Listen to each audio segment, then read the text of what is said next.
சென்னையில் புதிய கொள்கைக்கு எதிர்ப்பு தெரிவித்து புரட்சிகர இளைஞர் முன்னணி சார்பில் ஆர்ப்பாட்டம் நடைபெற்றது. சென்னை மாவட்ட ஆட்சியர் அலுவலகம் எதிரே மத்திய அரசை கண்டித்து புரட்சிகர இளைஞர் முன்னணி சார்பில் ஆர்ப்பாட்டம் நடைபெற்றது.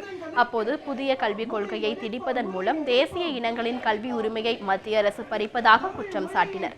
புதிய கல்விக் கொள்கை குலக்கல்வி முறைக்கு வழிவகுப்பதோடு மாநில அரசின் உரிமையை பறிக்கக்கூடியது எனவும், கல்வியில் பன்னாட்டு நிறுவனங்களை புகுத்தினால் பட்டியலின் மக்கள் கல்வி பெறுவதும் கடினமாகிவிடும் என்பதால் புதிய கல்விக் கொள்கையை கைவிட வேண்டும் என கூறி ஆர்ப்பாட்டத்தில் ஈடுபட்டனர்.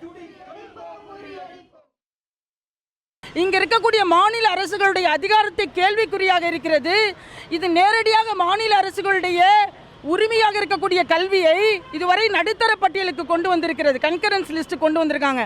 இப்போ நேரடியாக மத்திய அரசாங்கத்தினுடைய நேரடி கண்காணிப்பில் கல்வித்துறை கொண்டு வருவதற்கான நோக்கம் இதில் மையமாக இருக்கிறது. ஆகவே நாங்கள் இதன் வன்மையாக கண்டிக்க கடமைப்பட்டிருக்கின்றோம்.